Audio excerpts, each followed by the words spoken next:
Good morning, everyone. A very warm welcome to all of you joining us today. We are so glad you chose to spend your morning with us for a meaningful session.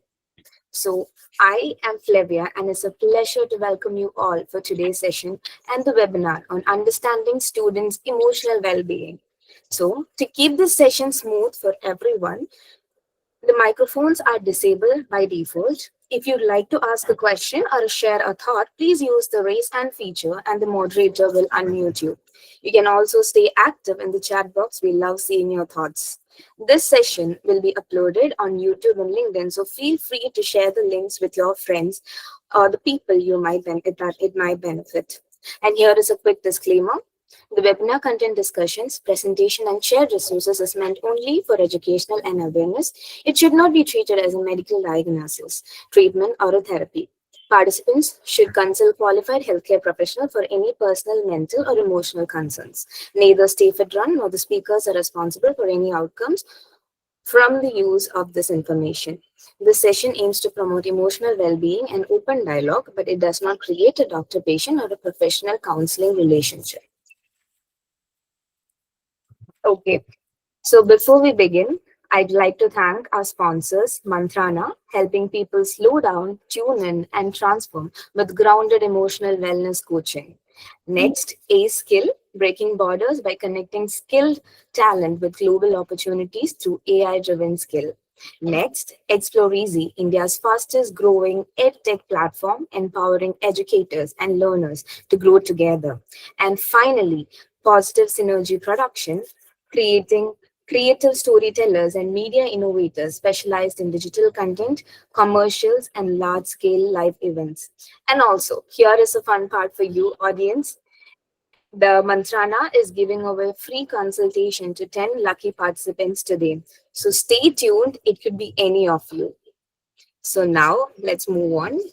It's my pleasure to hand over the session to our host, Ms. Praknaya Das, co-founder of Positive Synergy and the driving force behind the nationwide Stay Fit Run movement. Over to you, ma'am.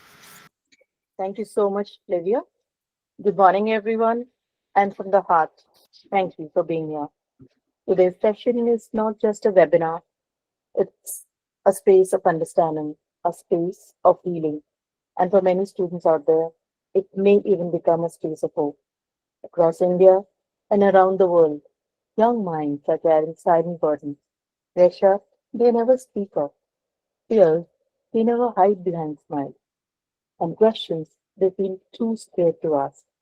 Some of the quietest students are fighting the loudest battles, and yet they walk into the classrooms every day pretending they're okay. Plan India created this session because we believe that every student deserves to feel seen, heard, and supported.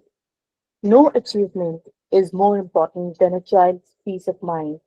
No grade is worth more than their emotional well being.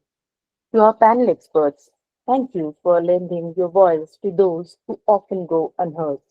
And to every participant with us today, your presence shows that you believe mental health matters and that change begins with awareness, empathy, and courage. So let's open our hearts today. Let's listen without judgment. Let's understand what students go through, not just what they show. Once again, welcome, and we are truly grateful to have you all with us today. We'll start with the visual, which shows the mental health scenario in today's India. Can could you just put the video, please? Video one.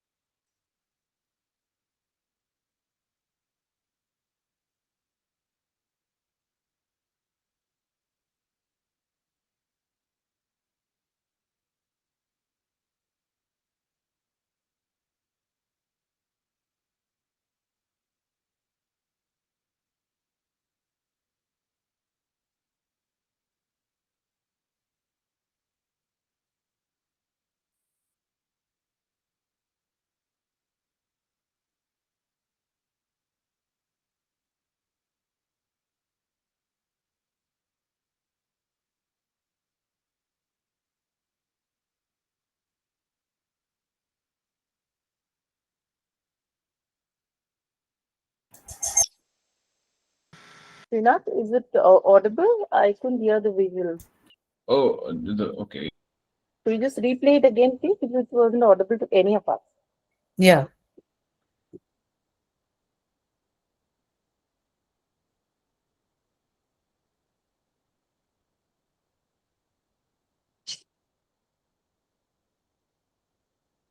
Yeah, I think there was some issues regarding that. Let me just.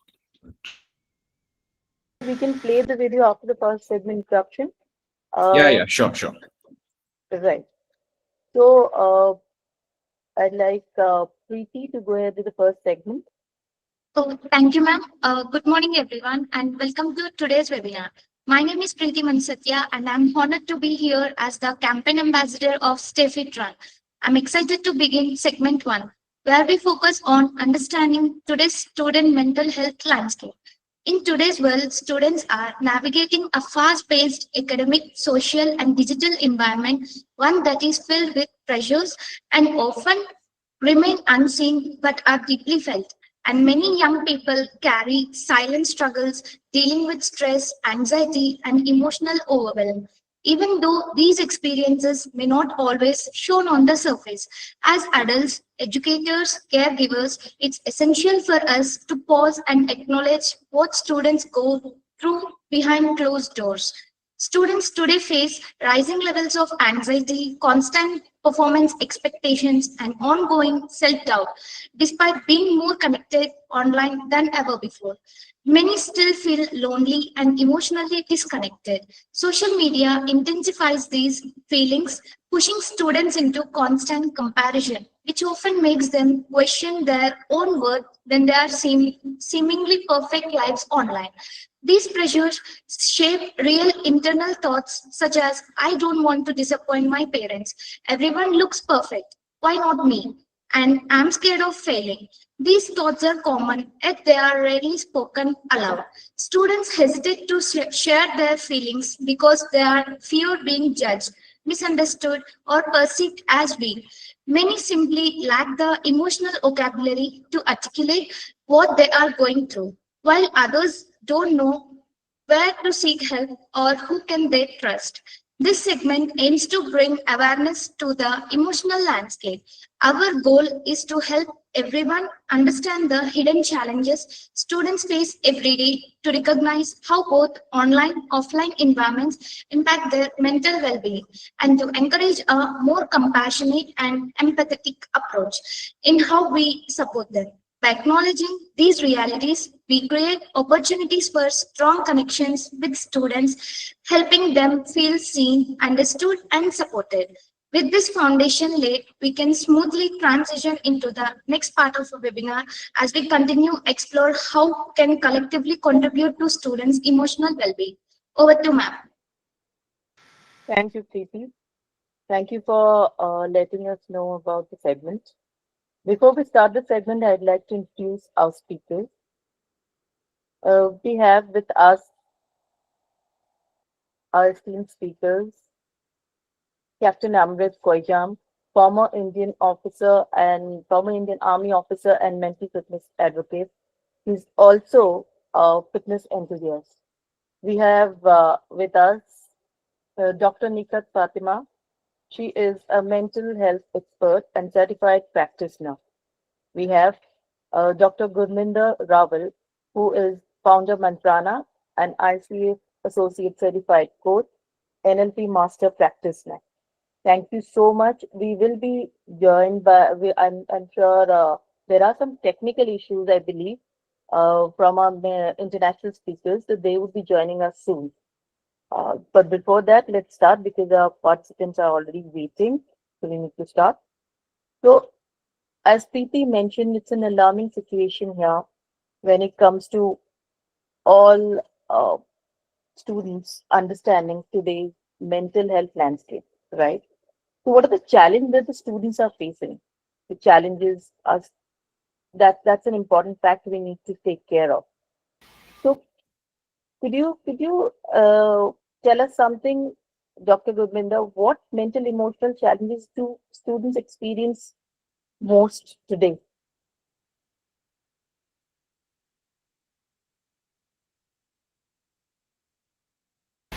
Please unmute.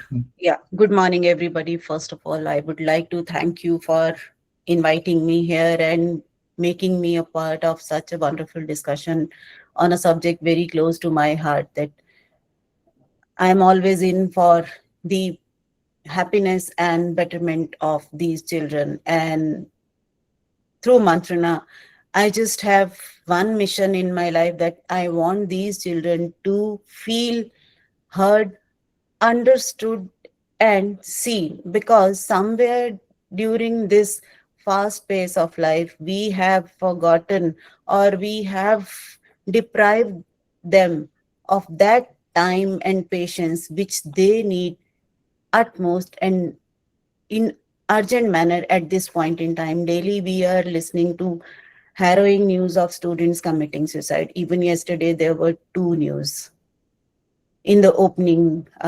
The moment I switched on the TV, there were two news about students committing suicide. Both of them were school students. Prior to that, 2 days before again. So this has been going on and on. Now, coming to your question, that what are the emotional challenges? You mentioned emotional, and what was the second part of the question, Pragya? I mentioned what are the emotional challenges students face and experience today the most. So, first emotional challenge which I meet, because I meet young clients on a regular basis.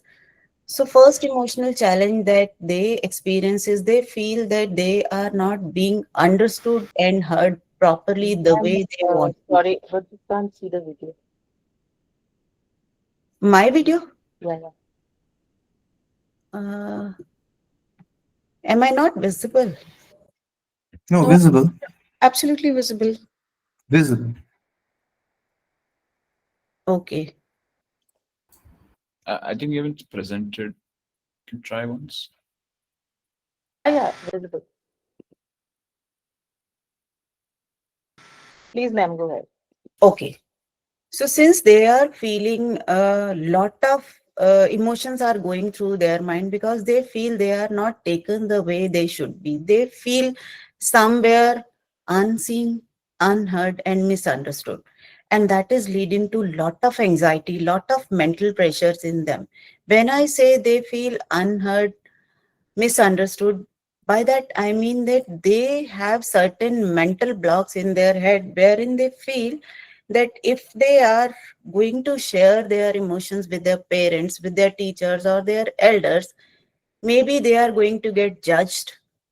Maybe they are fearful of being judged, being labeled, or maybe, am I competent enough? So that self-worth, that lack of self-worth is giving them lot of stress and anxiety. So these days it's an age where there are lot of pressure. We as parents always mention to them that we have seen a lot. हम हमेशा बोलते हैं हमारे बहुत difficult time थे, हमने बहुत difficulties देखी हैं. But when I think about these kids, their times are more challenging than ours. When I talk about our challenges, it was like classmates, peers, or maybe the students of the city were the only challenge for us. Now the world is the challenge. The competitor list goes on, and that puts lot of pressure on their knife heads. And when they feel like overwhelmed, if they want to approach anybody, these are the mental blocks that they have that previous experience of being judged. So I have seen, in case of my clients I am talking about, that whenever they approach me, they say, whenever I reach out to my parent or sometimes my teacher, they always say, ये कोई इतनी बड़ी बात नहीं, ये सब तो चलता रहता है. Now this puts a block in their sharing. So that's where they feel misunderstood and unheard. We tend to cut off their expression and we just put in our experiences into it. So Thank you when so this much. kind, I mean, really, really rightly put across.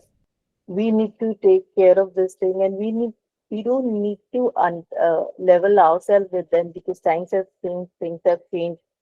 So also have the scenarios. So we should understand them as per the scenario that's being presented now, and as per the surroundings, the things happening around them today.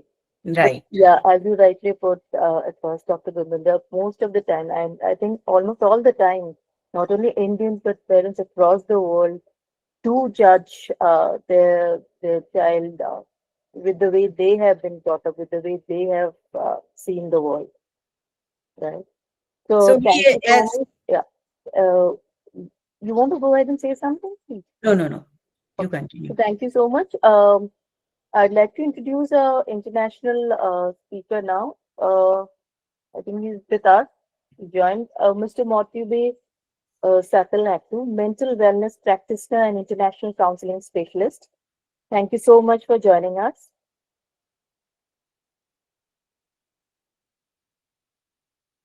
So you're muted. Yeah. So thank you so much for joining us. So, what do you feel about the thing that we're discussing now? We are discussing about uh, the understanding today's mental health landscape of students and the core challenges that they face today. So, what do you have to say about it?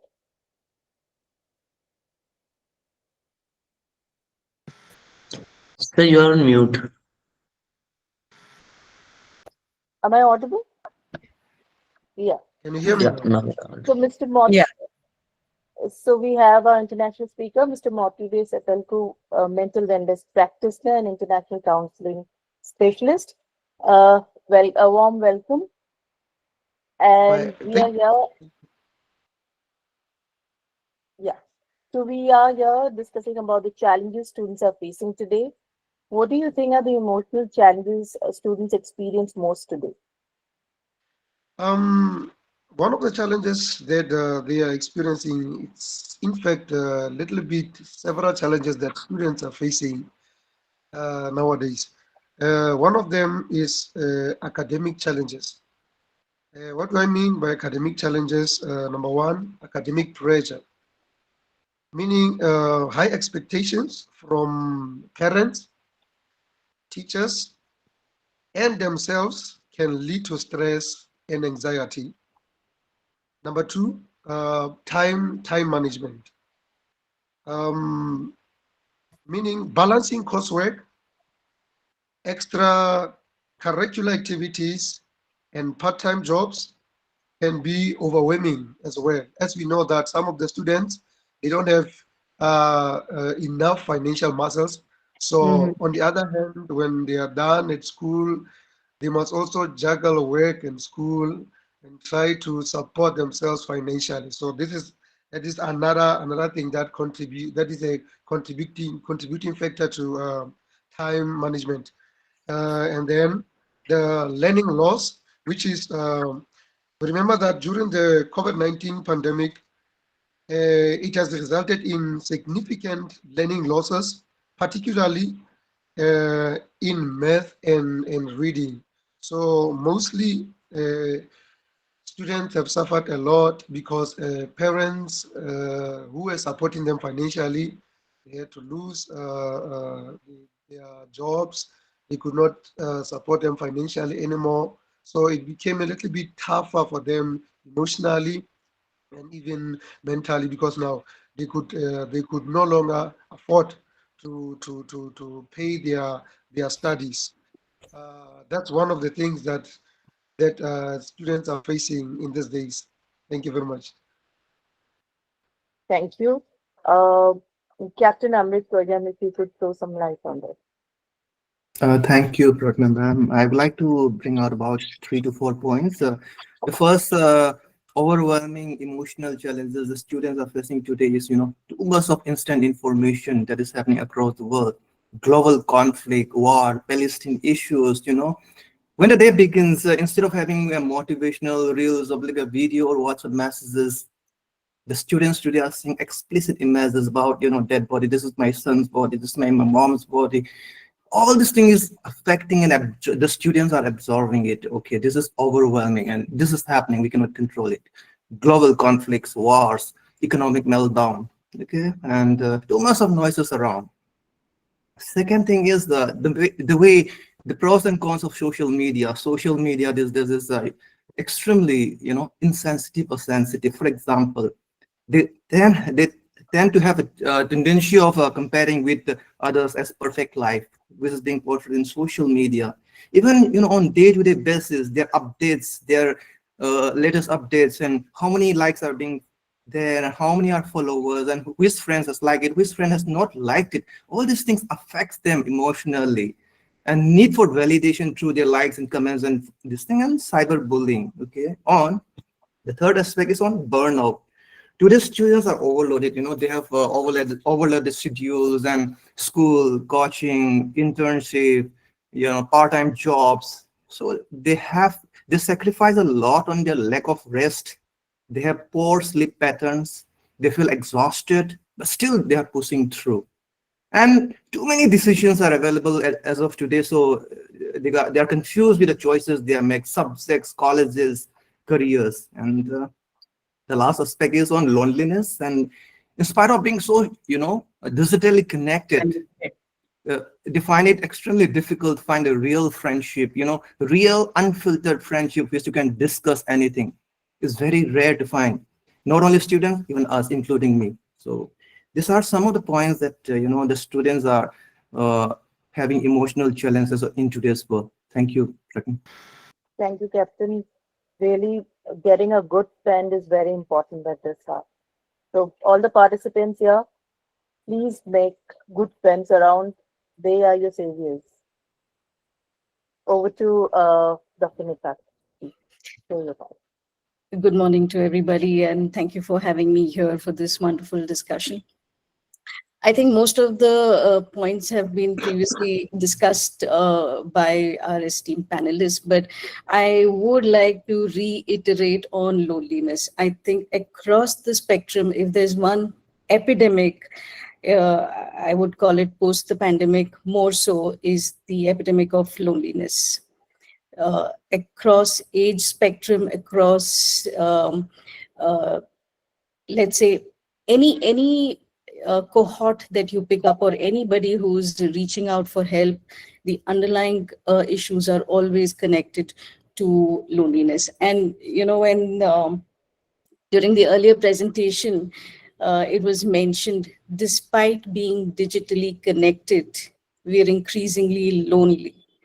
I would like to make a little bit of, my understanding over there would be the fact that we are digitally connected and not real time connected is the cause for the loneliness. We were forced into moving to digital connections during the pandemic, but we were not wired to be digitally connected.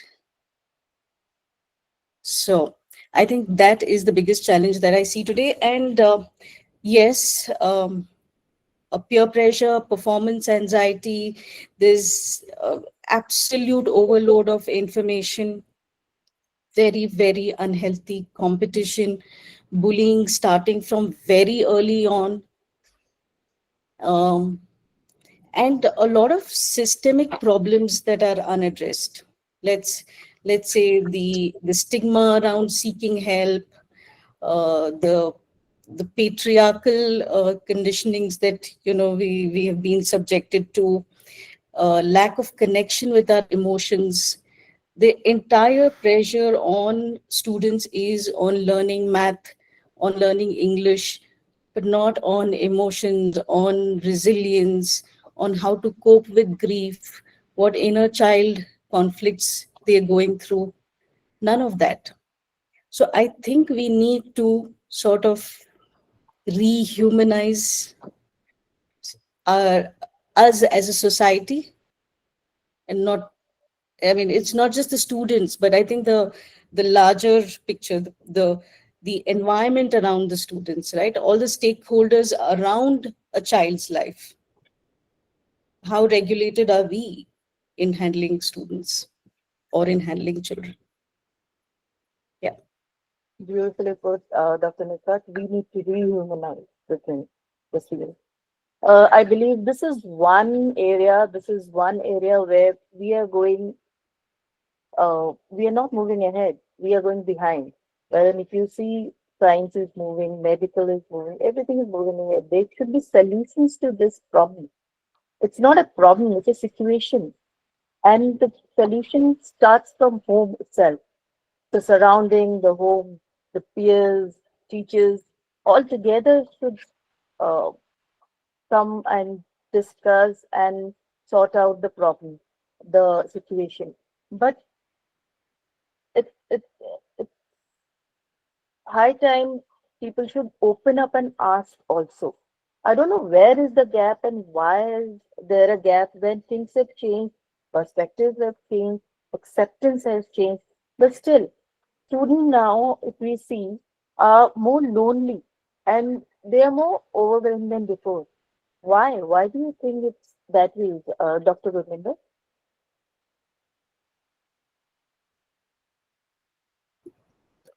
So when we talk about students feeling more lonely, I think Nikhat has already put enough light on that. This digital hyper connection, because we are living in digital age 24/7, all of us, be it adults, kids, a student as young as going to class 1 is glued to all kinds of screen, phone, laptop, for all kinds of reasons. And we are talking about teenagers and Gen Z, so they are having plenty of things to do. So screens have become an integral part of their life. But what is happening today is screens have taken place of each and everything. They are connecting through screens, so they feel, oh, they are highly connected with their friends. When I talk to even my kids, I feel they are highly connected, but they know how to connect across the screen. One message popping from that side and it is answered.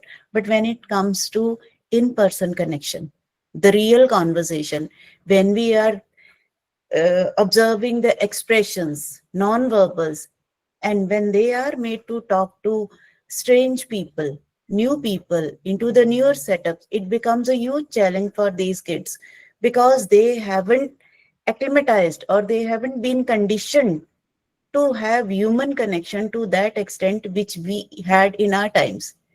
She has rightly put it that COVID, we were forced to go to screens because of the need of the hour. But we have adapted that as a way of life post COVID scenario too. And we need to make a serious shift in that. So they are feeling lonely because they are not coming out. They are not having that teamwork. They are working as teams across the screens once again. But when it comes to in-person interactions, collaboration, there is lot of anxiety, lot of self-doubt. Will I be able to do that? Will I be able to contribute significantly? The same person who is able to contribute effectively online is not feeling good. I have seen most brilliant of the students, they are faltering in in-person connections. So that puts lot of pressure on them when in real backdrop, real scenario, meeting in person, they are already stressed. Right. Am I talking the right thing? Yeah, yeah, Because they you are are. missing on that vocabulary. How will they judge? And I have also observed they are not acquainted with the proper vocabulary which should be there with them to talk in person. And all these things have lot of cumulative impact on their minds, that the level of stress and anxiety becomes clearly visible when we meet them in person. The same person appears to be a stressed one, lot of anxiety, lot of behavioral shift in a small span of time. So I feel loneliness is because of we not giving them enough time to connect in person due to any reason. Then we need to give it a serious thought where we are heading towards, and are we moving towards the right direction by keeping everything online. Right, right. Yeah. Online is an important thing. We need to avoid, uh, and that's a need of the for all parents, teachers, and supporters. Please make sure not too much of online happening with any student. The need of the hour of surely online is an important thing, but beyond that, they need human touch, right? Now here I would like to add, Pragya, one more thing. I am a life coach. So when I meet my clients online, I am not able to calibrate their nonverbal cues, which are a very significant input for me. So when I meet somebody in person, I can see how their hands were moving, what kind of skin tone variations were there, eyes, how they were shining bright or not, and what kind of fidgeting was going throughout their body. So this is very important, and that is what they need to learn. That is also a part of communication. So from my point of view, communication is the biggest challenge for this generation. You're right.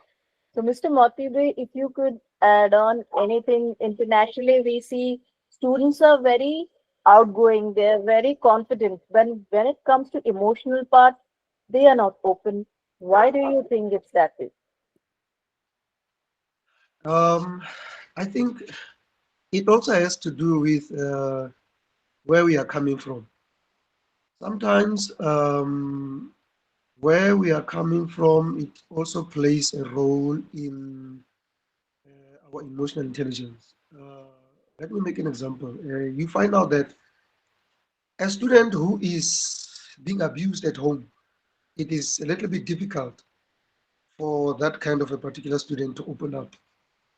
So that kind of an individual needs someone who has a skill to make him or her open up in order for him or her to can receive any help that he or she can get. So the environment at home, it also plays a role. And it does not begin only with students. It also begins with parents at home.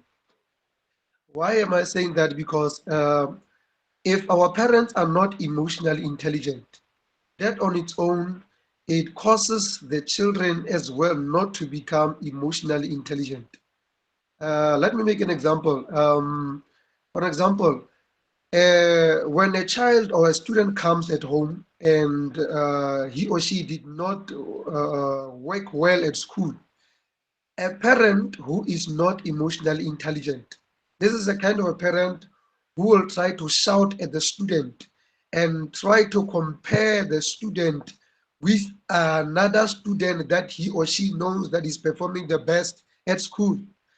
But a parent who is emotionally intelligent, this is a kind of a parent who will try by all means to see to it that the emotional intelligent status of his child, of the student, is met in a way that will encourage the student not to be discouraged, or not to think as if this particular person is not intelligent.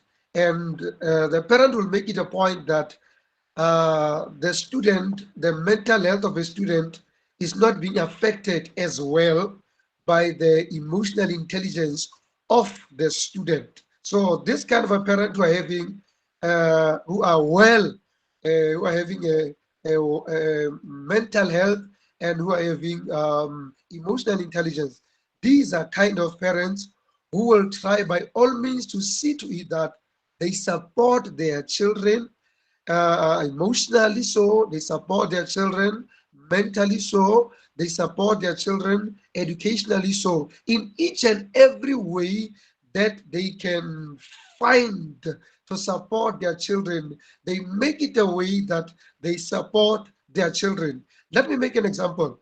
um, I'm having a nephew who was doing matric, and in fact, she was doing matric, yes, but I did not start with her while she was doing matric. But I started with her in her lower grades. And this is what she would tell me every now and then. She would say to me, Uncle, mathematics, it's very, very difficult. Math is very difficult. And at school, I did math. And I did maths and I passed maths, though I did not pass it that much well because I never had any support when it comes to my school environment. But I had to make it a point that it ends with me. So I had to support her and fix her mental wise. I had to fix her and tell her that My child, mathematics is not difficult. Mathematics is one of the easiest simple you can ever find. So let me show you how do you do mathematics. So I had to show her the basics of mathematics, and we had to do it together. I had to support her emotionally, and I had to support her mentally. But at the end, she ended up loving mathematics. And at the end, mathematics was one of the subjects that she would enjoy when she is at school. And that's one of the subjects that she passed very, very well. So that's what I'm trying to say, that it begins with parents at home, and Really, it really, thank also you. goes to it also Really goes well to thought. It begins the with educator begins with as parents well. at home. Very rightly put. It begins with parents at home. Thank you very much. Thank you very much. And it does Oh, not thank only end with parents, it also extends to educators as well. Educators must also educate themselves mentally as well and emotionally as well, so that they may be able to support children in their classes and not shout at children who did not pass well. You must try to go an extra mile to support those kind of children that they are seeing they are suffering at school. Thank you very much. thank you so much. Thank you. Now over to Flavia. Thank you for the to Flavia for the audience participation round. Yeah, sure. So let's break this monotony. So before we move on to the next segment, so let's do a quick myth and fact round. So here I'll say a statement. So this is for our audience. So if I'll say a statement, and if you think it's a myth, drop M, and if you think it's a fact, just drop in F. So here is a statement. Mental health issues always show visible symptoms. So, what do you guys think about it? Just drop in your answers in the chat box.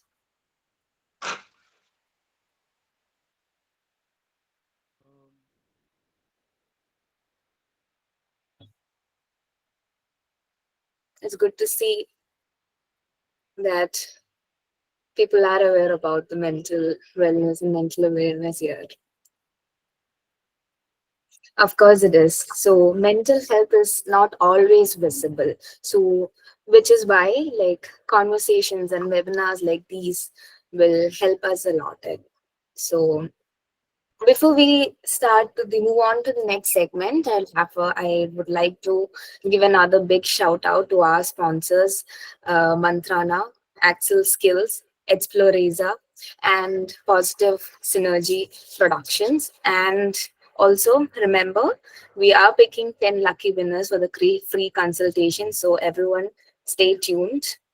So now, before starting our next segment, I'm handing over this to our host, Pragnaya Manna. Thank you so much, Flavia. Thank you, participants, for joining and sharing your questions. Uh, do remember, we have some lucky winners ahead. So keep listening, keep focusing. It's going to be good for all of you.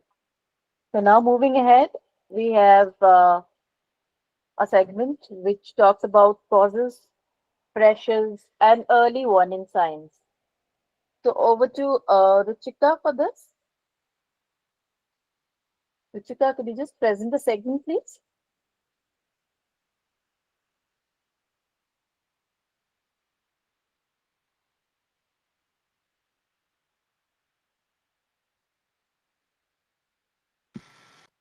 Ruchika? Yeah, I think she's having some technical difficulties. Let me just put a hold on it. We can have some Q&A if any person wants to ask a question to the panelists. Meanwhile, you can raise your hand. I'll select you and let you talk, ask your question.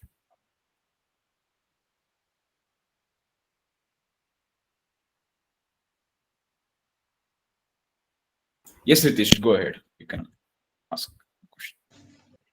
Oh, good morning, everyone. So, ma'am, to all the panelists, my question is, how can a person be in that zone, that accepting the fact that yes, he or she is in that depressing kind of zone, or having a mental difficulty in accepting this. So, what should a person can do in that scenario? should go for a counseling, or just analyzing that whether she or he is in that zone or not? I think Dr. Gurvinder will be able to answer it, please, doctor. So when it comes to a person, so Ritesh, uh, I'm straightly connected to you. When it comes to a person accepting that they are having some mental challenges, the first challenge for the person is to accept, oh, I have something not normal. Not normal doesn't mean abnormal.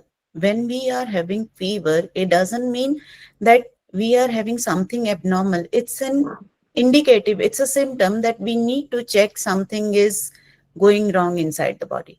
Similarly, whenever we tend to have some symptoms or telltale signs, we must not hesitate. So far, I have seen we have a big taboo or stigma attached to reaching out to the people, this professional, skilled people, to talk about or share that, okay, I'm feeling stressed, I'm feeling anxious.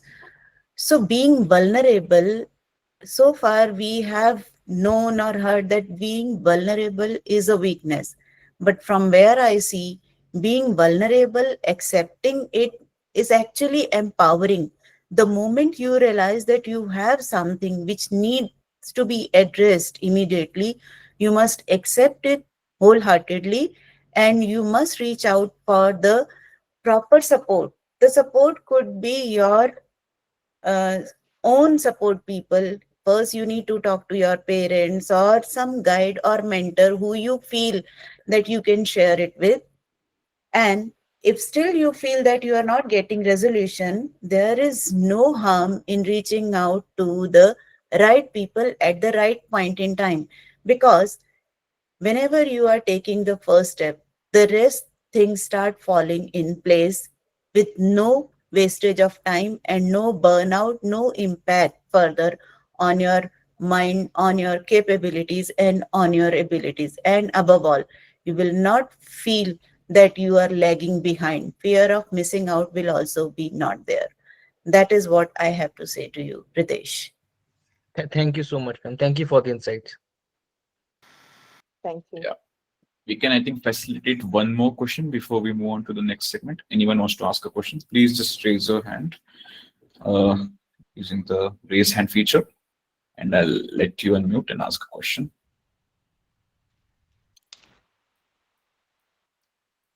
Okay, yeah. Yes, Kamlesh, I think you will be able to ask a question now. Hi, thank you, Srinath. Uh, can you hear me? Yeah, yeah, you're audible. You're audible, Kamlesh. Go ahead. So, my question is, are we going to organize such sessions for the students or for the kids? So you know because that's the main engagement, or I would say that's where this will be a big push because I have three kids and it's the same a lot of discussions were around the study, the subjects, their their upbringing, their surrounding environment, a lot of things, right? Because I have my elder one, she's doing her masters, and same time I have one younger one. She is now in sixth standard. So the discussion is really important, because today's generation, and I see a lot of difference between both of them. And what we call nowadays that Gen Zs and those generations, that really matters a lot to get the harmony when it comes to mental health and wellness and fitness and whatever we talk about.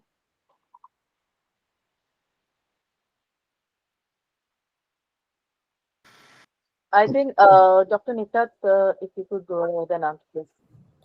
I'm extremely sorry. There are parts of the question which I did not quite understand. If somebody could, Srinath, if you could tell me. I think he can ask it again. Kamlesh, you can if Yes, you want, you can Ramesh. like Yeah, elaborate I what you do want. Just understand that you have two children with different age gaps, but and the mental health challenges may be different. But what exactly is the question? I'm extremely sorry, I did not get that. I had written the questions. Yeah. So the question he asks is, are we going to organize such sessions for students in future also?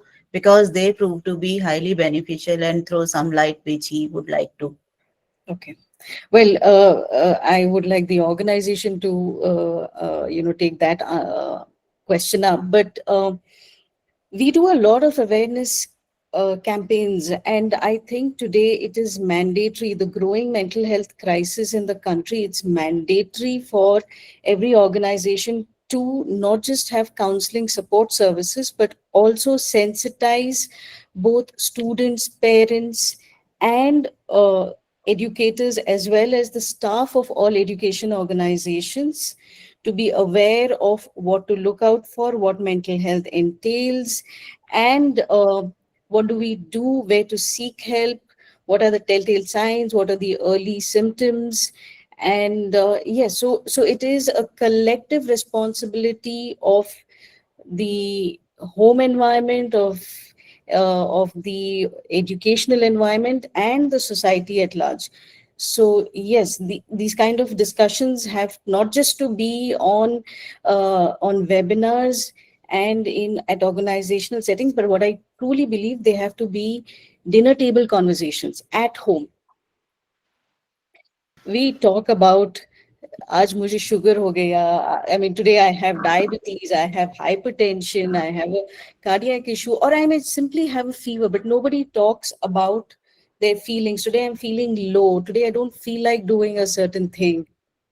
If we as parents, or let's say the elders who are more understanding of these issues, don't make these conversations normal at our homes, then we're not normalizing it for our children. Yeah, I completely agree with you, Nikhat, because once we start sharing with our kids that we too had these kinds of issues when we were your age, and when we start expressing or showcasing our vulnerable side to our kids, they get that much of courage that this is normal part of growing up, this is normal in life, and they will start opening up. So the first move needs to be made by the elders, and our conditioning thus far says that we need to protect our kids from these kinds of vulnerabilities. We need to make a huge mindset shift in us, our minds first. I'm talking about parents and elders along with teachers. Using the word suicide has been a stigma for so long, but Yeah. it's not the word that causes. We have to bring this up in our day to day conversations. Children have to become absolutely comfortable with using terms and terminologies. Right. So they need to understand and label their emotions also. We have never trained them. Okay, this is what is that feeling is. So we need to train them about that also. That is how I. Yeah, the whole country is now in a frenzy with the with the number of suicide cases rising among students and children. There is media outrage, and there is so much of blame shifting as to, it's the teacher's responsibility, it's the institution's responsibility, and also a little less focus on the early years of the child. So I think we will lose the plot if we go on this blame shifting. I completely Right, agree with you right. because the elders have also Completely not agree been with trained. whatever, yeah, rightly said, Dr. Gurman.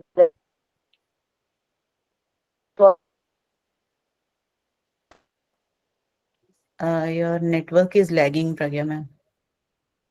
yes, Pragya ma'am. I think your internet Am I connectivity is. audible? Yeah. Yeah, but it's a bit laggy. I think your network is a bit Rightly, unstable. Kamlesh. Okay, I think ma'am's trying to say that, Kamlesh, I hope that addresses your question. Uh, yeah. Yeah, yeah, that addresses my question and why I ways that because they need more and more awareness. So it's kind of COVID-19. Uh, 5 years, 7 years back, nobody was knowing that kind of disease going to be going to be there, and it exists today. So kind of awareness, now we are much prepared and ready to take care of it. But same way, the students, the kids need to know this, and that's where kind of awareness session helps parents and the students as well. So then they can take care of it. So thank you. It gives a lot Thank of you so insight much. about Thank you. and very interesting topic Thank you so to much. really Thank you. you know Yeah. conversation. So Thank you, moving madam. ahead with the next segment. Am I audible? Am I audible? Yes, ma'am, you're audible. Yeah, now Yeah. you're good. Moving ahead with the next segment. As pressure causes an early warning signs that we have discussed. It's an important factor here. We just mentioned our participant and rising suicides happening across schooling. Why? Why is it happening? Is it because what is causing it? Why is there so much of pressure? I mean, see, Ma'am, everything is important at sorry, every stage of life, but that's not the end of your life, right? sorry to There's interrupt. always a life, Ma'am, yeah, and the your one network is really one unstable, ma'am.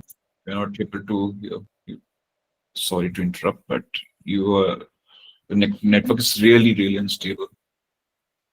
Uh, we couldn't oh, hear a word of it properly. So I think we'll just hand over the segment to Ruchika. Meanwhile, Ruchika, can you take the segment from here on?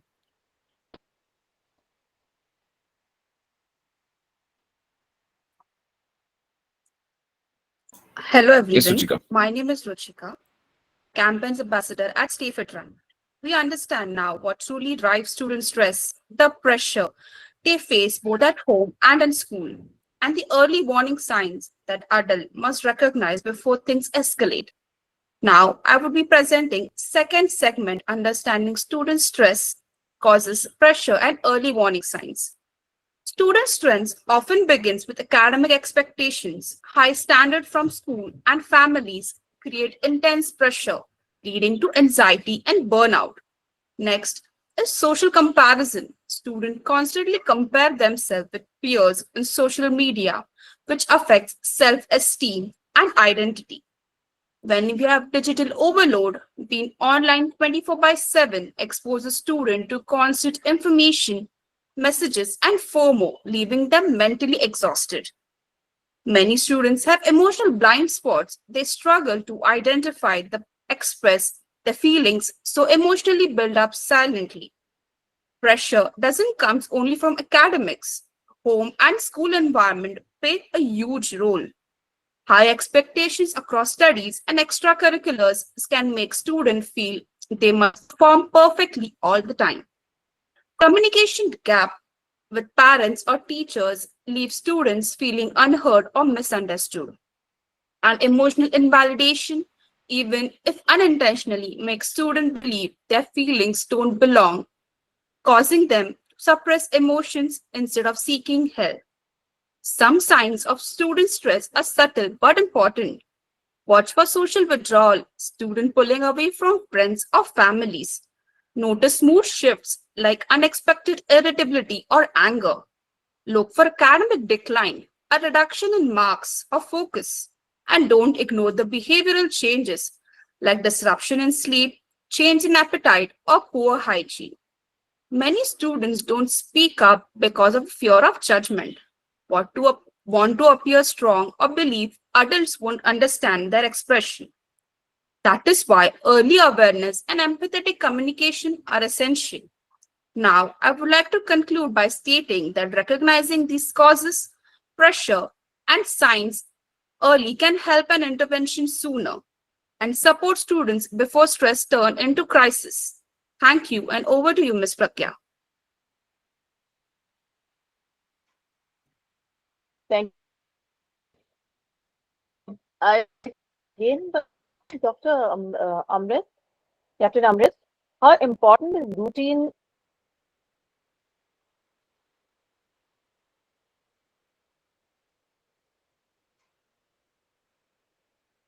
Captain Ma'am, we Amrit, lost you.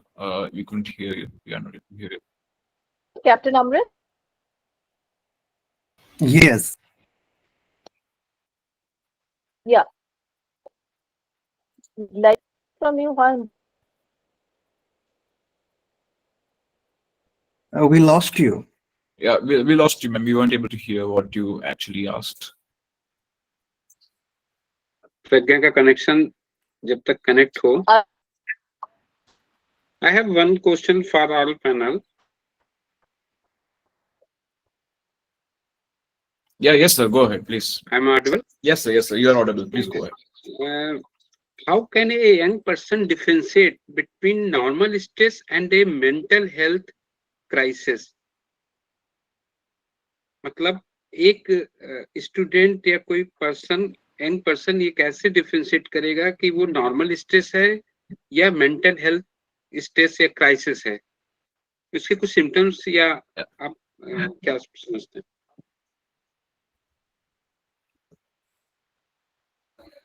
Yes, I think he asked, Mr. Motubi, he's trying to ask is how can a student differentiate between a mental health crisis and the normal daily stress that we face from maybe work or something like that. That's what he tried to ask, Mr. Motubi. Yeah. Thank you very much. Normal stress, it's part of mental health. So mental health, it's when we are able to regulate our emotions, yeah? And it promotes a good mental health. It helps individuals manage negative emotions such as anger, anxiety, and sadness, preventing them from escalating into more severe mental health issues like chronic disease, depression, anxiety disorders. So stress is part of one of the symptoms or one of the signs that there's an issue about mental health which needs to be fixed. I hope I have answered the question. Yeah. Because hope उनका mister ये Amrit response आपके लिए. Amrit Yeah. Mister captain Amrit okay, please respond am I audible now? Am I audible now? Yes. Yeah, Pragna. Yeah, Yeah, Pragya. so, I was just asking a question to Captain Ar. How important is routine, discipline, and physical fitness in preventing the emotional breakdowns in students? If that can help in handling the pressure uh, that students are facing day in and day out. Definitely, Pragna, ma'am. In fact, discipline, physical fitness routine, they are the foundation for preventing emotional meltdowns in students. Okay. They also act as a stabilizing factor to bounce back in faster recovery from a setback. For example, when I say physical fitness, the very effort of making 3,000 to 5,000 steps a day, which is very much doable. We cannot say that we don't have our environment, our society, or the place doesn't support it to go for a morning walk or to go for a morning run. But this is something which is doable. And from a cardiologist point of view, to have a healthy heart for students and for every adults, all we need is 30 minutes of body movement. So it can begin from, 30 minutes of 20 to 30 minutes of physical movement. That is uh, steps, 3,000 steps to 5,000 steps. Or I have realized running is my ikigai. I love running. Yesterday I ran 32 kilometers, got up early. And so this physical fitness releases endorphins and dopamines. Okay, so it's a more happiness moral booster, hormone booster. And what we deal with when we deal with stress, anxiety, it's all about we need to understand that there is a hormone called stress hormone called cortisol. So the moment that anxiety, that disappointment, this you know, it becomes more heavy, which we need to realize the cortisol level in my body is very, very heavier now. I need to do something, and that's when the role of physical fitness and discipline and uh, routine things helps in.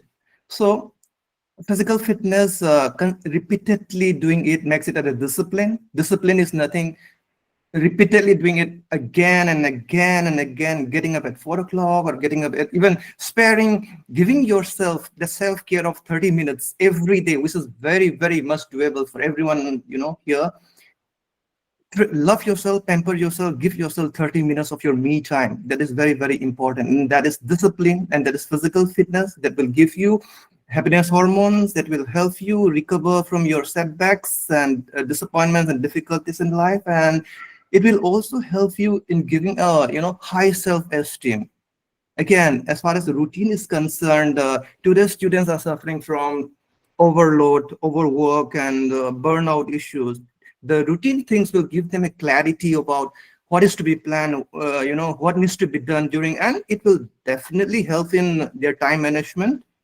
And by incorporating all this discipline, physical fitness, and routine things, will be able to give them a definite sleep cycle. They also need at least 6 to 7 hours of good quality time. Deprivation of sleep, many of the students are sleeping only about 3 hours, 2 hours, and even if however hard they studied for exam or worked hard, on the final day when their brains are not functioning on the examination hall, they are not able to perform. It happened to me also.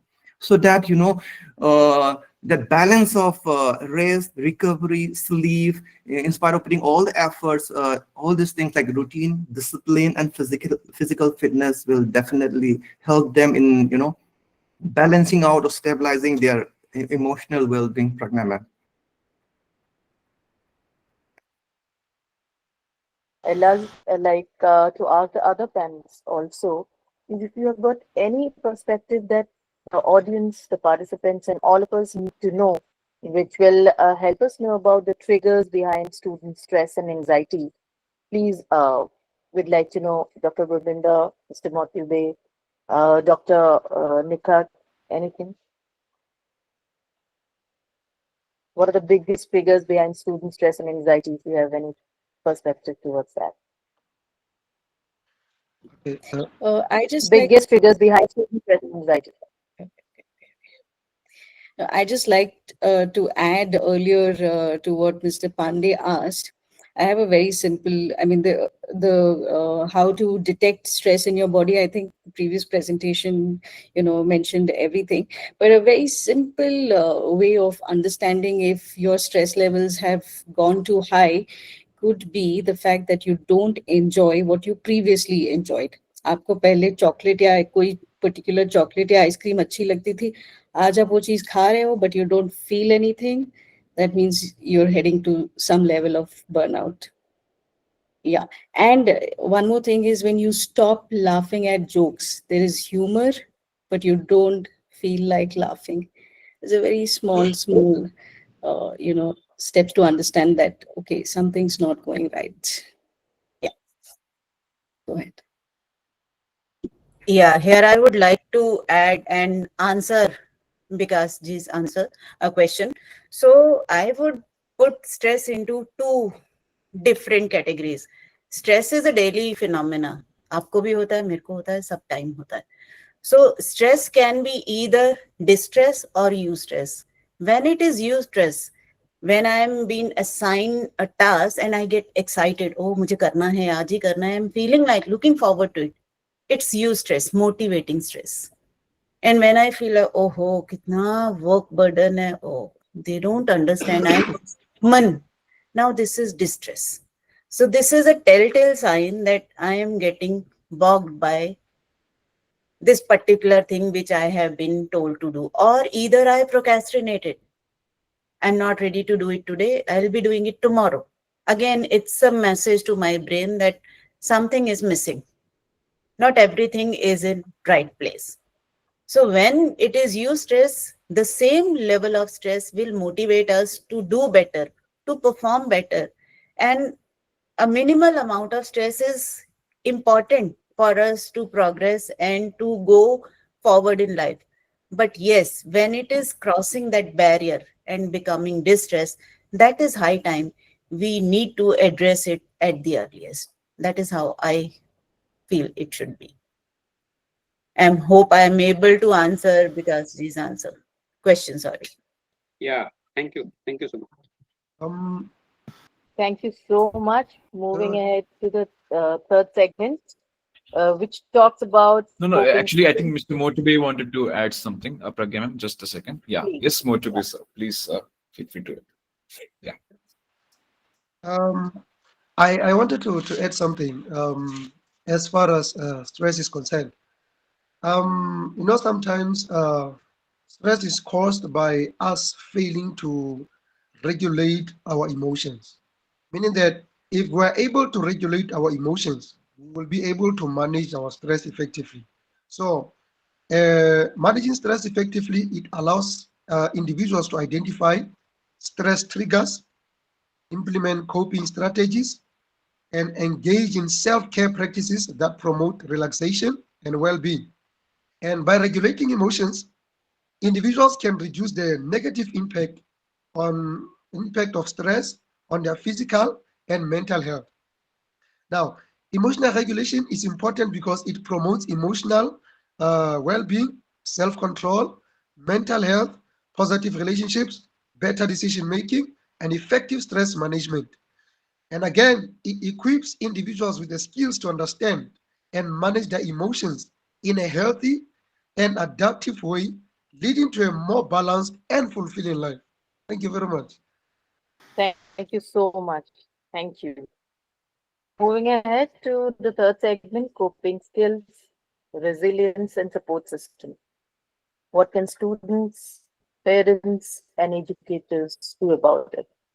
We will be asking you one personal case, if you can mention each of you that you have seen, handled, so that people relate to this which you have dealt. Ahead, before we go ahead, we'll like to ask Preeti to present part segment, please.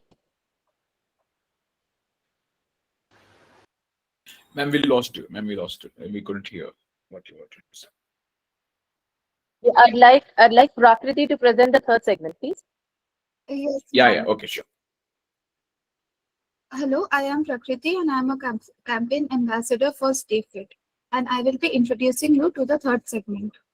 This segment focuses on one of the most important areas of student well being: coping skills, resilience, and support systems. This part of the program is designed to give students practical tools they can immediately apply in their daily lives. We begin with healthy coping strategies that are simple but powerful. Things like deep breathing, grounding exercises, journaling, good time management, and mindful screen time use can help students manage stress and regulate emotions more effectively. Next, we emphasize building emotional resilience, teaching students how to respond to failure, rejection, or setbacks. We talk about positive self talk, reframing negative self thoughts, settling realistic expectations, and understanding that setbacks are opportunities to grow rather than reasons to give up.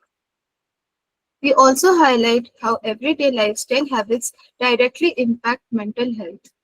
Getting enough sleep, eating well, staying hydrated, exercising regularly, and reducing screen time, especially before bed, can significantly improve mood, focus, and overall well being. Another key focus is the role of parents and teachers. A judgment free, supportive environment at home and in school helps students to open up, feel understood, and feel emotionally safe. Adults play a crucial role in recognizing early signs of stress and responding with empathy. Finally, we address the importance of seeking help without stigma. Students are encouraged to reach out when they feel overwhelmed, understand when professional help is needed, and break common myths around counseling and therapy. Overall, the purpose of this segment is to empower students, to give them the tools, confidence, and support they need to handle challenges, manage stress, and build strong mental health foundations with the support of their families. To further explain this topic, I'll give the show over to Ms. Pragya.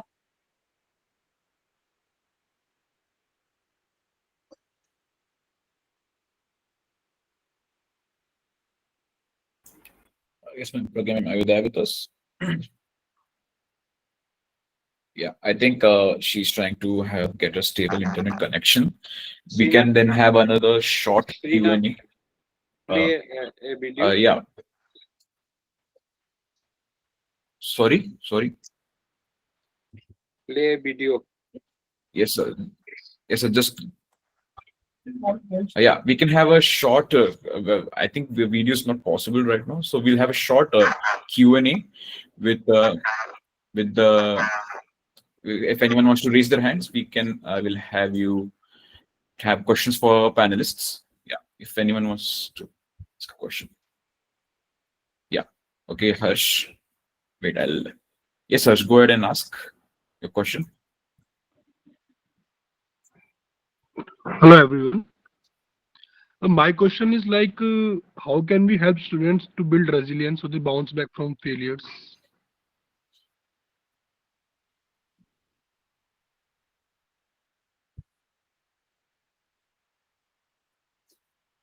Yeah, Harsh. Like, could you repeat your question to the Yeah, panelists? my question is, how can we help to students to build resilience so they can bounce back from failures? Okay, bounce back from failures. Build resilience to bounce back from failures is the Yeah. question. Uh, I think Captain Amrit can answer this. Yes, I would love.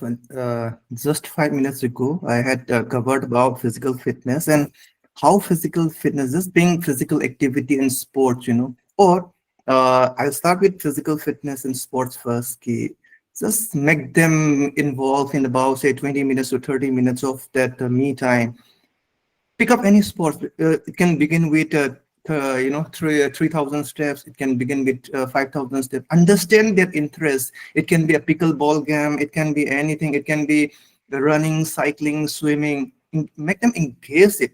Once they go out from that confined four walls of the house, when we're having carrying that heavy baggages inside their head, whatever problems they were carrying, once they go out with the nature, go for that walk, run, this thing, when they come back, as I mentioned, it releases, that more happiness boosters, the dopamines, the endorphins, all these are hormones, and it gets generated. When they come back, they become a different person.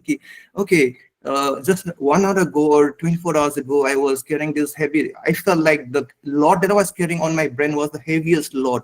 Now I feel something different. I'm very happy and I feel happy. Everything around me looks happy. I feel very positive.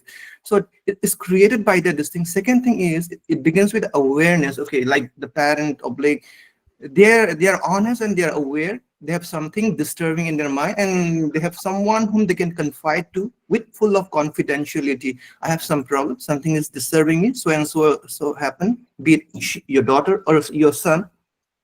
They confide it with someone whom they trust, that confidentiality. It half the lot of that problem, it gets diluted or becomes lighter from that perspective. Second is involving with physical activities. And third thing is, when the parents have an open communication with the children, oblique the educators, oblique the teachers, be it anybody whom they can trust to, sit down with them. What are the difficulties that they're facing? Then make them understand what is doable, how much can they control, and how much they cannot control. I think these three will definitely, make them resilient to that emotional turmoil. And fourth is definitely encourage students to pick up any sports. In sports, there's always races. Every day we win and we lose. That kind of sportsmanship and away from the digital world, having so many online friends and playing, be it volleyball, be it pickleball, playing with about 6 to 10 people physically, suffering together, sharing happiness together, it matters a lot. And it really does wonders. And these are all small steps, but it does wonders, and it does wonders to me. And third is like, many of you must be, pet parents and this thing. Letting your children grow with dogs, especially Labradors or dogs, they definitely become kinder person, and they are just stress busters in life. So these are the four elements, things that I have mentioned, which I personally am doing it. I hope that answers your question. Thank you, sir, for insights. Thank you so much, Captain Amrit. Then this discussing about coping resilience.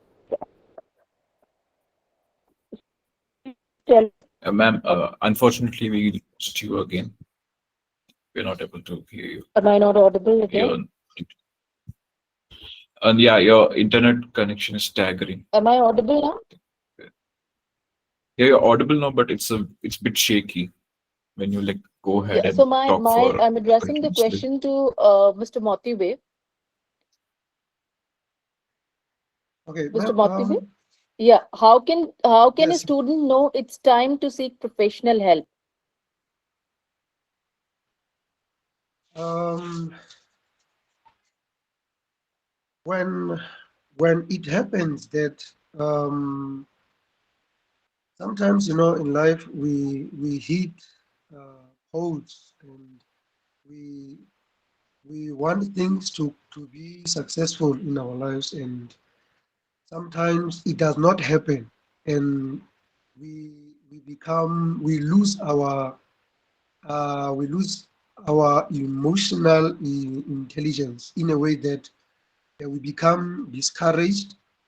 And when we become discouraged, we end up losing that encouragement to live life as we used to. And another thing is that somewhere, somehow along the way, we develop stress, we develop anxiety, meaning that um, we begin to lose that what is the word? We begin to lose that oomph of living, and we lose appetite. We don't want to eat. We don't want to hear anyone talking to us, encouraging us. We feel like we are failures in life, and we can go on and on and on. Now, whenever you begin to feel like you're no longer yourself, you're no longer that particular individual that used to be motivated, that particular individual that used to be self-strength, that particular individual that used to push himself or herself in doing things, then we must understand and know then that is the right time for us to go and seek help. I Thank you. think Thank you so much. I mean, thank you for throwing light. This is what you feel. What about Dr. Nikat? What do you feel about the same thing? Okay, I'm just going to go a little back to the earlier question of on resilience. I wish there was an easy way or an easy answer. But in very simple terms, when we think of resilience, it's bouncing back, right? So if you fall on a hard surface, it's almost unlikely that you bounce back. Whereas if you imagine something like a trampoline, which is soft, and the space itself allows you to, bounce back, then it becomes easy. So basically what we got to do is give them that scaffolding, that soft scaffolding, to be more accepting, less judgmental, more sensitive, so that the person themselves, we all have it within us. They don't need, I mean, people don't need some external coaching to bounce back. What they need is this safe emotional space, which is the soft space to bounce back. In terms of coping, I think, me being a psychotherapist, I believe that yes, of course, one must always have a toolkit which could be different for everybody. For me, it's music. For somebody else, it could be yoga. For somebody, it could be physical fitness.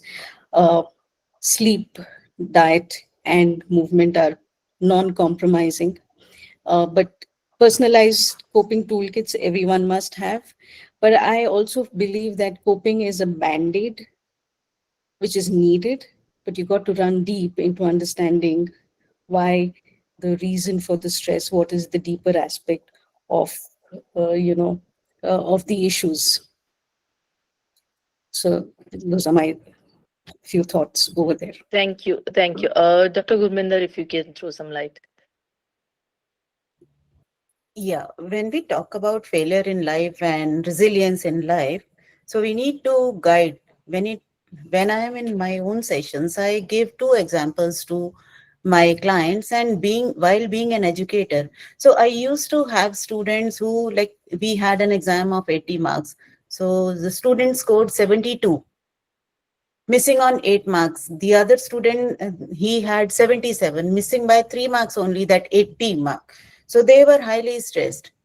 So there was an immediate need of making a shift in their perspective. So I used to tell them, you have come a long way. 77 tak to up already you have mastered your subjects. It's only 3 marks. Offloading the burden of their minds immediately. And I could see the difference in their body language, loosening, and oh, ma'am, it's only 3 marks. And when I'm into my sessions, I always give the example of a young child, an infant or toddler. When we make the child walk, thousands of times the child falls, but it never gives up. So every time it is a feedback and the child improves upon it. So I encourage, and we as parents must encourage our children, our students, and our youth to take every feedback, failure as a feedback.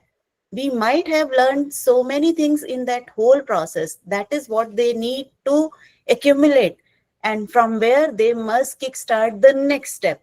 So when they have this shift in mindset and perspective, it is such a relieving element in their mind, and I can see the difference in them. So for me, failure is a feedback. We always learn something when we miss out on anything we are trying to. So if we make our kids take and accept failures as part of life, and it's also a learning ground, and don't take it to the heart the way they take these days, that okay, I'm worth nothing, I have nothing left in me, and they go to thinking of extremes about themselves, all negativity about their worth and about their being. So if they take it as feedback, like 77 marks, already you have done so much of preparation, it's only 3 marks, then it becomes a different ball game for them. So for me, making them resilient, as she said, providing that bouncy. So when I make a shift, it's a bouncy, and they start dancing on it. Okay, ma'am, no, that means I'm not a failure. So most of my clients and students used to say, oh, that means I can do it. Yeah, you can, and you will only do it. So that is how I believe that to make them resilient, we need to hold them and be behind them the moment they tend to falter and they are feeling low about them. So And that is failure how is a feedback, is what we understand. Failure must be taken as a feedback. right. Failure in fact teaches you to be humble and to see the brighter side, that you can get up and do something better, Yeah, right? because no You can success do it story. much better the next time. Yeah, no success story till date in the world has been accomplished without any failure. Right.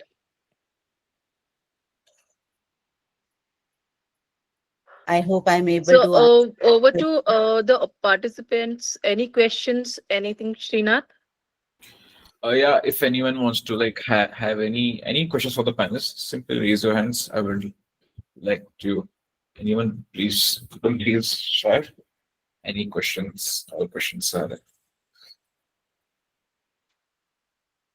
uh, yes, because see. Please ask your question. Hello जो भी ma'am भी बोल रही थी, मुझे इसमें एक चीज जोड़नी है और एक क्वेश्चन भी पूछना है। जो लाइफ स्टाइल हम लोगों ने अडॉप्ट कर रहे हैं की है पिछले 2 डेकेड में, क्या उसी का बर्डन जो है एक मेंटल स्ट्रेस के रूप में शो हो रहा है बच्चों के बीच में? क्योंकि जैसा आपने भी बोला कि फेलियर प्रोसेस है लर्न।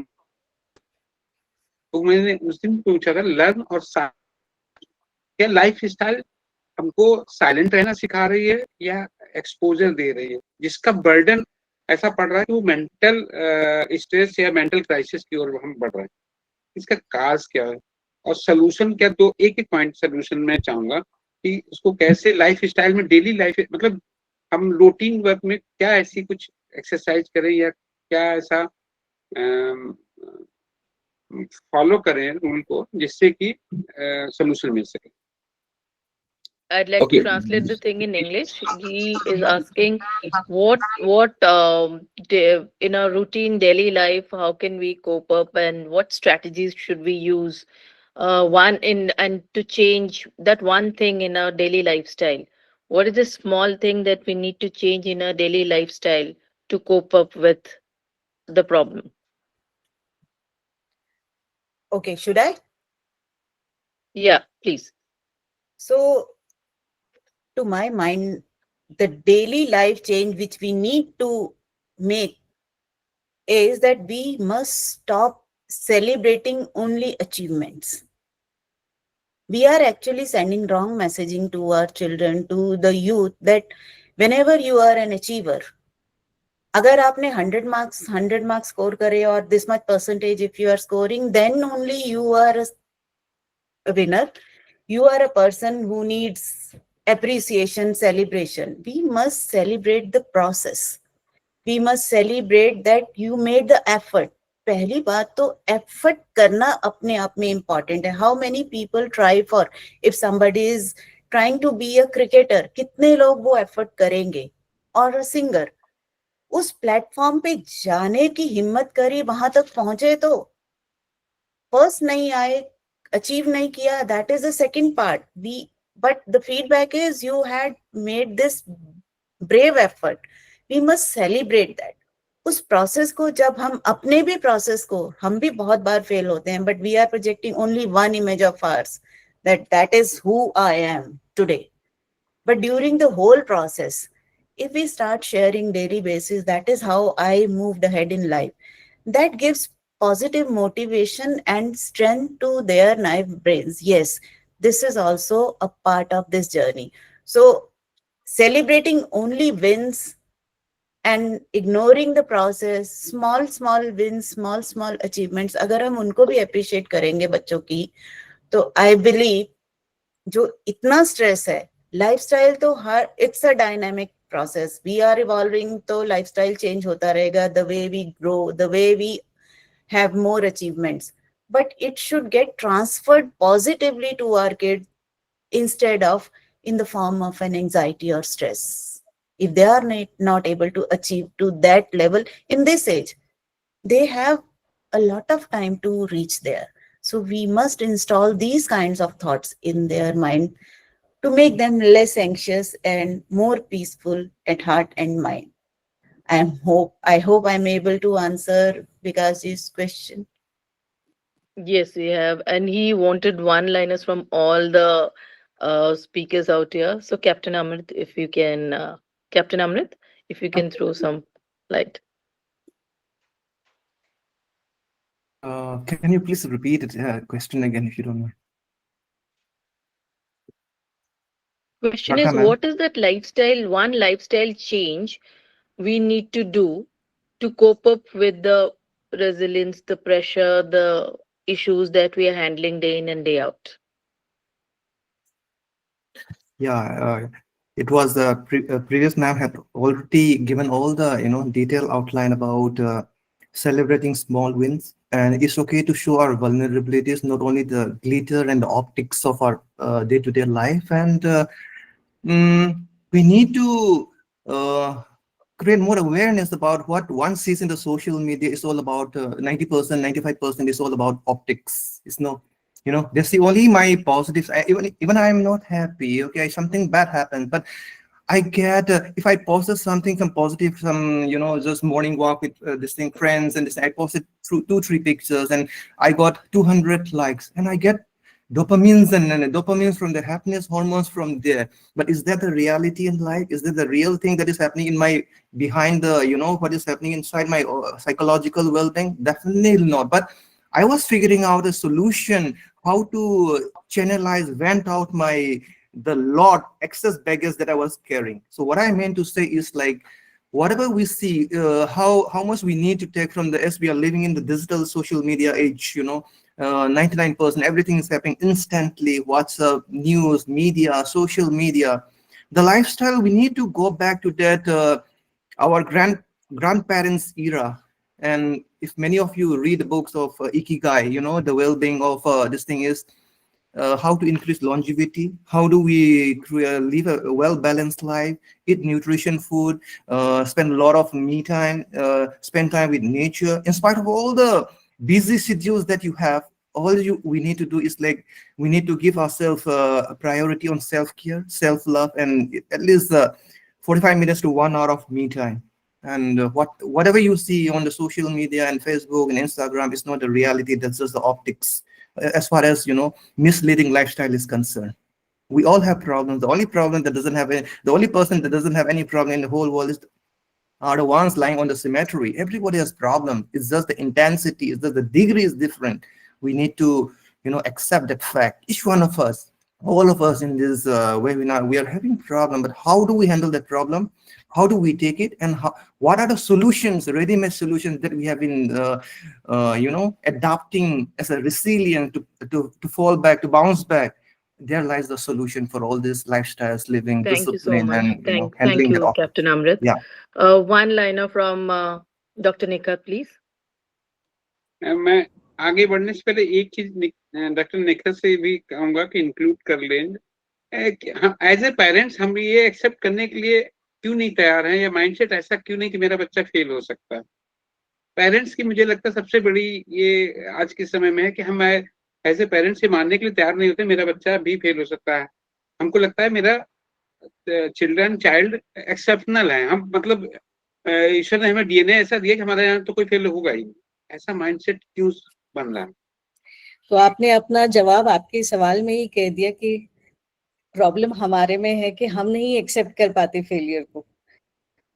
एज पेरेंट्स अगर हम अपनी फेलियर्स के बारे में बात कर सके बच्चों के बारे में और उस चीज को भी नॉर्मलाइज कर दे कि failure is part of life and they have sort of vicariously seen us go through failures, ups and downs, हम अपना चैनल ऑफ कम्युनिकेशन और कनेक्शन बच्चों के साथ इतना ओपन कर दें कि they understand the humanness of life, which is not what social media is today projecting. I think that is key. And also इससे पहले मैं जो कहना चाह रही थी, we are moving forward without pause. To slow down, step back, stop the hustle culture, and start connecting with our own feelings. अपने एहसास से कनेक्ट करना चाहिए हमें खुद, और तब जाके हम अपने बच्चों को भी उस चीज के बारे में सिखा सकते हैं। आई थिंक आपने पूछा एक लाइन, मेरे लिए वो होगा मीनिंगफुल वर्क और मीनिंगफुल कनेक्शंस। आपको फैमिली से नहीं मिल रहा है, आप अपनी फैमिली बनाइए, लेकिन ये जो इनर सर्कल ऑफ लोग हमें चाहिए, that is absolutely essential for human growth and thriving.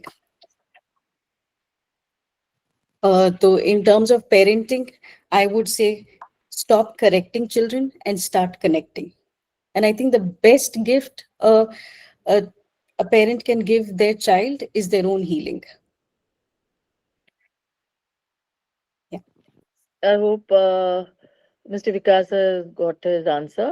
आपको आंसर मिल गया है ना विकास? Okay, thank you. Thank you so much. Thank you. So before we conclude the session, I would like the participants, if they have any question, this is the time for you to ask before we conclude the session.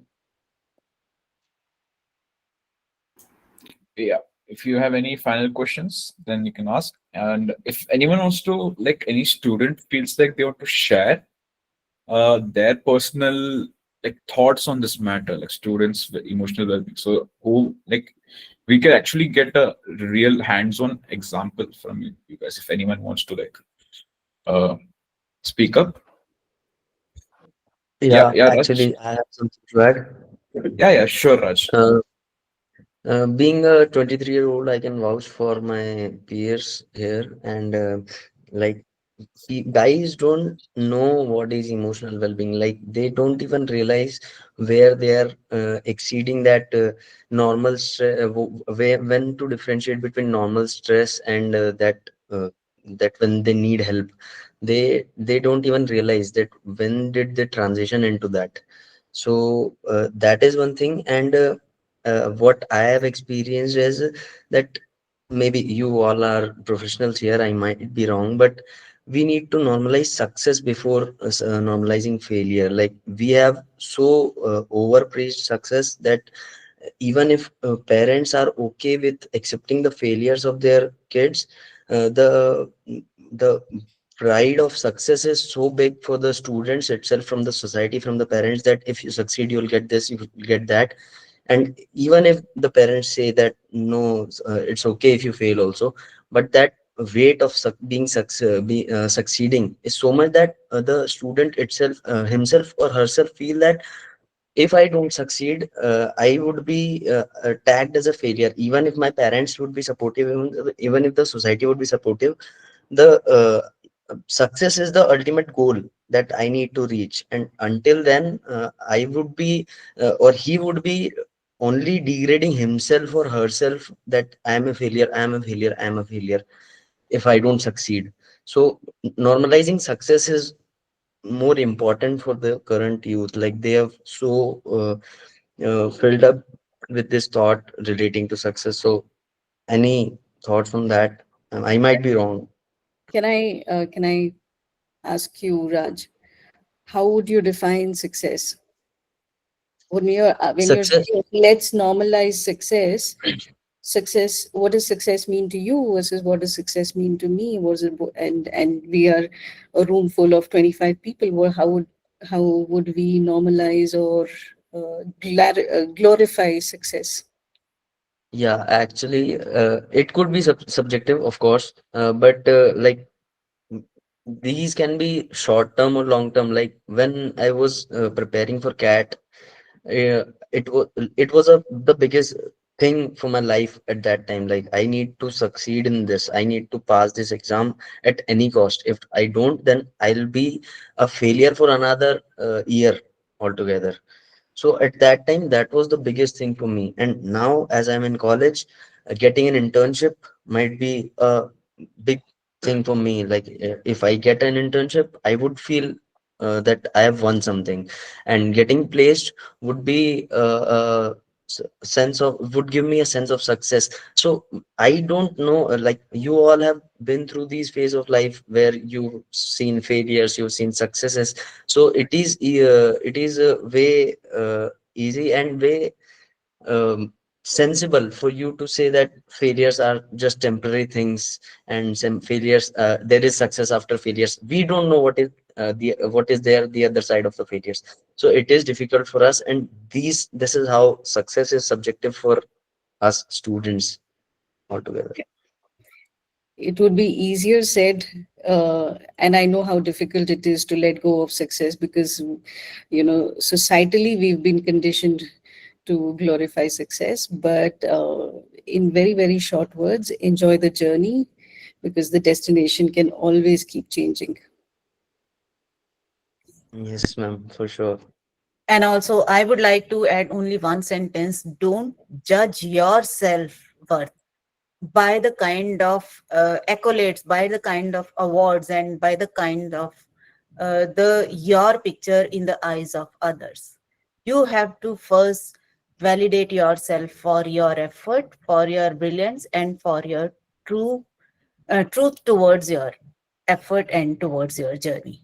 So, in her words, again, enjoy your journey and first appreciate your effort yourself, then look outwards. You should be happy with your whatever effort put in or whatever achievement you have made. Yeah. Yes, ma'am. I would also agree that I think we've become a very, very critical society. First, move on with a lot of self compassion, lower that inner critical voice inside you, approach it with compassion, and trust me, you will do a lot better. Sure, ma'am. I think that would help most of the students. Yes, Mr. Motivator, did you want to add something? Or like, Yes, I just yeah, wanted to yeah, add something there. yeah, yeah, sure. Most of the times, what happens is that for us to be successful, uh, success is defined by what we love doing. Sometimes failures come mostly when we do some things that we don't love to do.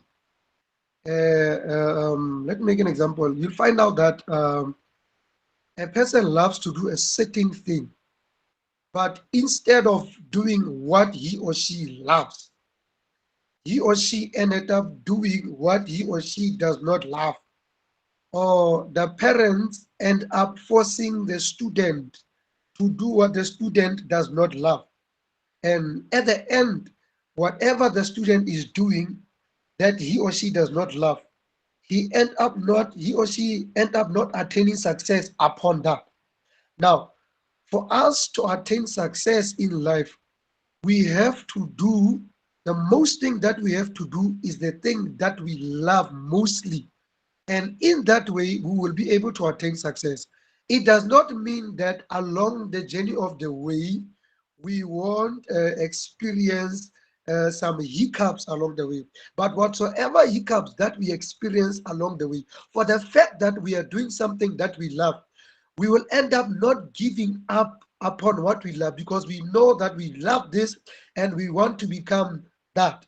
So at the end, we'll end up becoming successful. And mentioning that it is also important that when we are going through that journey of success, it's also important that we build our emotion intelligence. It is also important that we are able to develop the emotional regulation in ourselves, because if we are not going to regulate our emotions, any hiccup that will come across along the way, we'll think that no, I'm not meant to do this because of I failed and what, only to find out that it is because of we cannot regulate our emotions very well. So in all, for us to attain success, let us push in doing what we love the most.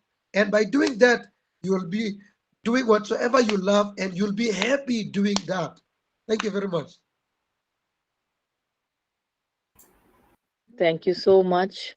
So, few points that we have understood today: social connection is a must.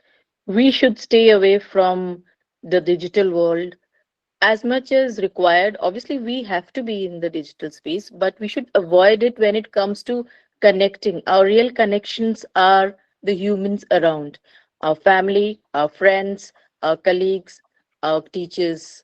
So we should try and connect with them, not only related to whenever we have any work with them, but also on the emotional grounds.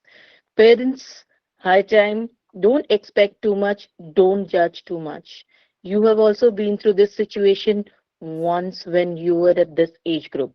So just let the students be, right? They will flourish.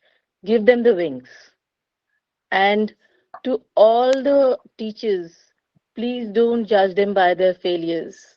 They are much more than their failure today. Most of the dropouts, if we see today, most of the known faces have been dropouts, right? That's because they were not judged by their peers, family, or teachers. They just went ahead and did something like Facebook, right? If you see, Mark Zuckerberg was a school dropout. So why? Why has he flourished so much? Because no one judged him, because he also understood that failure is not some failure that uh, if you have left your school, or if you cannot flourish in your regular curriculum, doesn't mean that you are a failure in your life, right? So moving ahead, we would like to have one takeaway from all the guest speakers here that you think is important for all of us to take today from your side. Starting with Dr. Nikhat. I think I would like to reiterate uh, social connections, absolutely important, and sleep. There is I mean, nothing refreshes your brain like sleep does. So there should be no compromise on sleep, some amount of digital detox during the day, and healthy social connections. Yeah. Captain Amrit. Identify the purpose of your living, your real, your ikigai.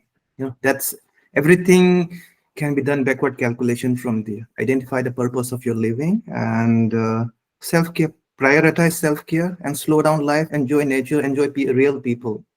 That's it. And don't let anybody, live in loneliness. You don't live in loneliness. Don't let anybody live in loneliness. My only one request to all the parents is yesterday I read in an article, don't let any child eat alone in the cafeteria. Teach your children, okay, if you find someone eating alone in the cafeteria, go and give them company. This message should be spread to all the educators, to all the teachers, and to all the parents. Don't let anybody suffer from loneliness. That's my message. Thank you. Thank you. Dr. Gurminder. Yeah, for me, the message will be that all our youngsters, they must first see through their eyes whatever is happening and is happening, are they on the right track? पहले खुद को evaluate करें. Don't go by what people are saying about you. And I have found a couplet because I was looking for it in this. That is what I believe. गिरते हैं शहसवार मैदाने जंग में, वो तिफल क्या गिरे जो घुटनों के बल चले. So appreciate your effort. अगर आपने एफर्ट किया है तो आगे भी पहुंचोगे. Please believe in yourself. That is what I want to tell our kids. Thank you. Mr. Motivi.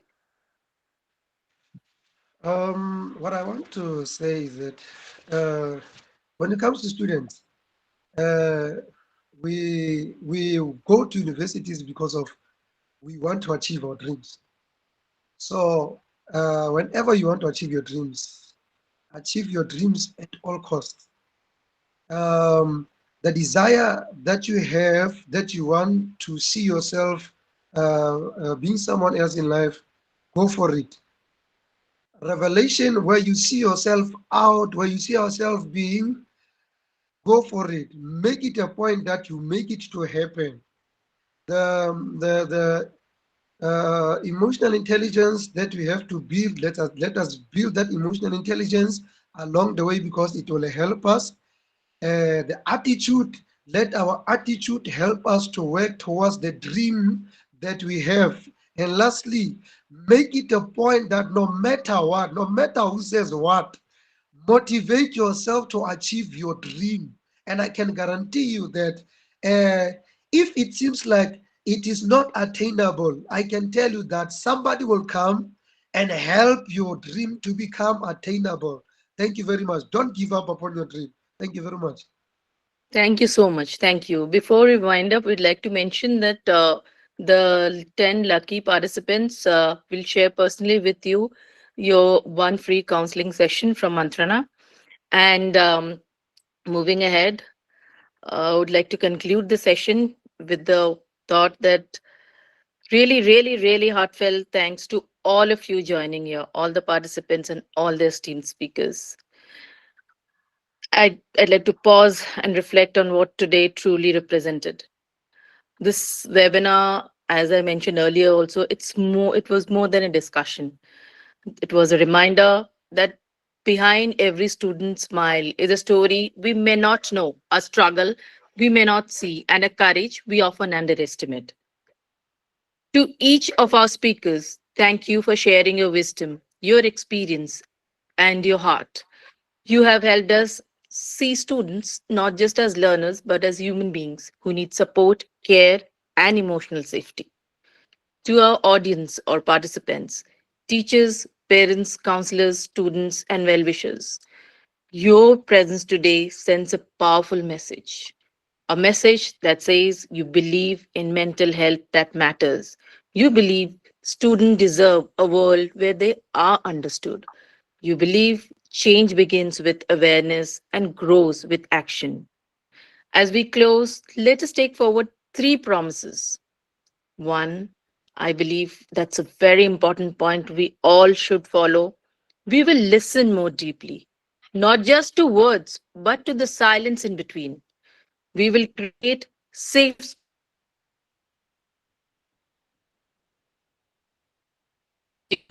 in classrooms, in homes, and in our communities.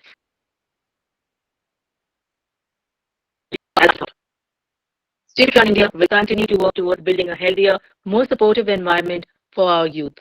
This webinar is just the beginning of many more initiatives aimed at empowering students emotionally and mentally. Once again, thank you for joining us, for caring, and for choosing to be a part of this movement. Let us continue the conversation, continue the compassion, continue the commitment to student well being.